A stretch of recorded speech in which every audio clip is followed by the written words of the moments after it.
Alright, so how's it going everybody, and today we're taking a look at the fastest gaming PC you can have right now. For $2,000 you're getting the ultimate 1440p/4K experience with the RTX 4080 Super. The most infamous GPU on Nvidia right now. Everybody is looking for the 4080 Super. It's the most sold GPU by Nvidia, which is crazy guys. You're not paying $500 for a 4070 Super or $600 for a 4070 Super, but you're paying $1,000 for a 4080 Super. There's a lot of people packing a lot of money here. So yeah, for $2,000 you will have a really great PC, the fastest one you can have for gaming. So without wasting any more time, press the like button and check out the links in the description because that helps me out a ton. Without wasting any further ado, let's get to the parts. Now the Ryzen 7 7800X3D is the obvious choice for a $2,000 budget PC. This is the fastest gaming CPU that you can have right now. You can even compare it to a 4900K and it's still trading blows, aka beating it in a lot of games. So with 3D V-Cache implementation by AMD, this is a great CPU for gaming.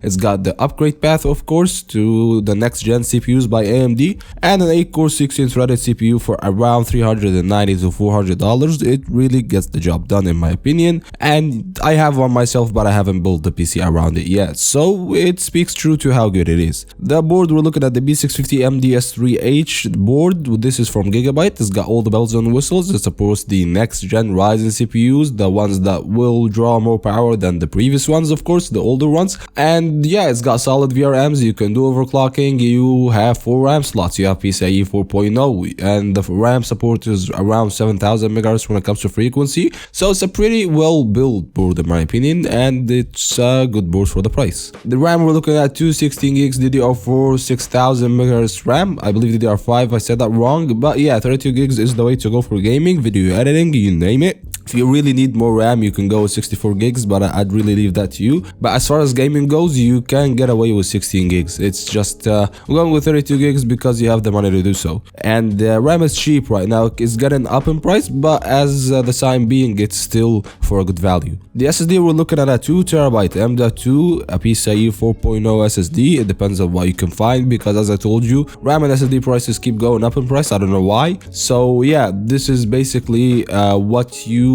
are stuck with. For a PCIe 4.0 is really fast. 2 TB seems to be a decent amount of space for first gaming PC or second gaming PC upgrade of course. So yeah, it gets the job done and you are gonna have really good experience so far. As for the GPU, we have the RTX 4080 Super, and the only one I can find on Amazon right now is the RTX 4080 Super from PNY. Now a lot of people really are buying this GPU for expensive prices for whatever they can find. I don't know why it goes out of stock. It flies out of stock just like that. I feel like I'm late to the party, but I don't think that there is any party yet. Like I don't know why the stock is being so low. I mean, this is one of the more demanded GPUs. Why don't just Nvidia make the right amount of GPUs in general? Anyways, for $1,000 it's an okay GPU.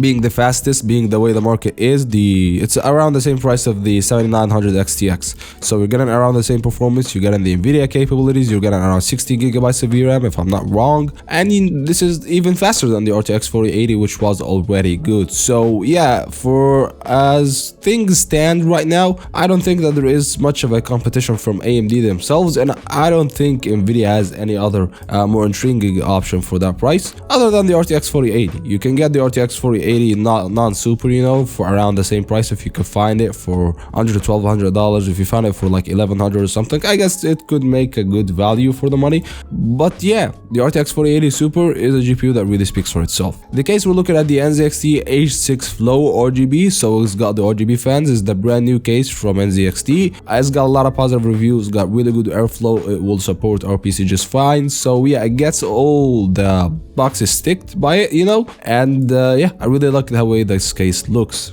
And the power supply, we're looking at an 850 watt 80 plus gold rated power supply, I believe from Cooler Master or Gigabyte or even EVGA. As I told you, this PC doesn't consume that much power, believe it or not. It's a really good power efficient PC in general, and you're not gonna do overclocking. Like, you don't need to squeeze any more performance over the RTX 4080 Super. Even if you did some undervolting, it will make the PC only less power hungry. So yeah, if you like the video, press that like button. If you want to see more videos of that kind, subscribe, and I'll see you in the next one. Peace.